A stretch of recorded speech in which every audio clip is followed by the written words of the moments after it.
I realize that Constable Sizwe Zungu and yourself are sharing the same surname. Manje ke ngitholayo ke ukuthi wena ke kanye naye uConstable Sizwe Zungu nesibongo esisodwa. Yebo. Yes. Do you perhaps know him? Ingabe uyamazi yini? Ngiyamazi. I know him. Can you explain to this court how do you know him? Ungayichazela lenkantolo ukuthi umazi kanjani? Ngathi nje njengoba kuyingane yami. I'll just say that he's my child. Ngiyamazi ngalokho okuningi noma behlala eKhakonina mina ngimkhulise eseKhakonina. I know him, although he was staying at his mother's place. I raised him, although he was staying at his mother's home. Thank you.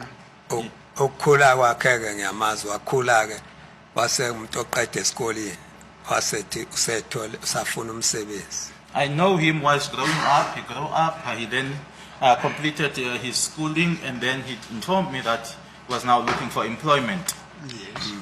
Wase ngitshena ukuthi usethola ukuthi ayothola training yamaphoyisa. He then informed me that he was then invited to attend to police training.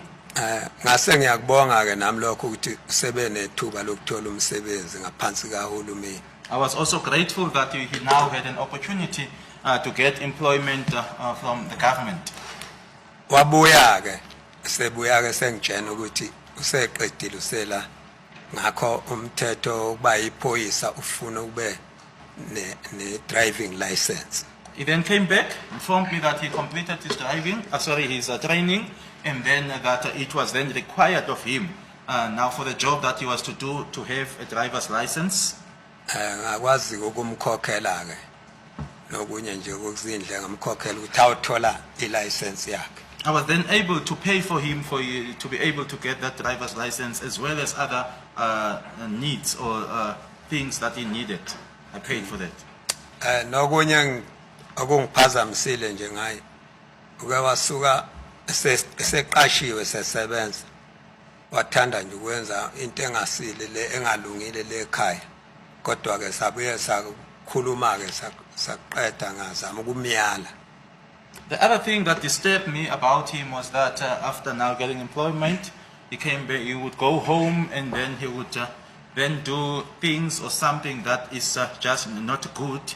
And but I spoke to him about that. I reprimanded him. Thank you. Thank you, Mr. Zungu. We object against this kind of evidence, which is character evidence.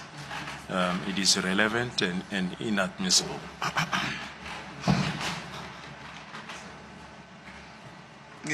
Thank you, Mr. Zungu. We know that you might have a history with him, but suffice to say that you know him, he is your son. Baba siyazi ukuthi ke ungaba nomlando onawo naye, kodwa nje akwanele ukuthi nje uyamazi uyindodana yakho. Do you understand? Kezwakala baba? Ngiyakuzwa. I understand. Thank you. Umlayezo engawubeka nje njengaye uqalela ukusebenza kwase kuthi maso kumanje phakathi kwase ngibonisa ukuthi khona indlela uzofika wafika kimi ngile ngingazi futhi engangitshenanga lutho Ungazi ukuthi uzofika. What I can say is that as he had started with his employment, he then came to see me unannounced. Mr. Zungu, I know we'll come to that, but at least give me the opportunity to lead you. You understand? Baba uZungu sizofika lapha. Uthi ubaba umnisi uyacela ukuthi ke ulindele kuyena kube uyena okuholayo. Siyezwana ulindele kuyena kube uyena okuholayo. Siyezwana baba. Okay. Thank you, Mr. Zungu.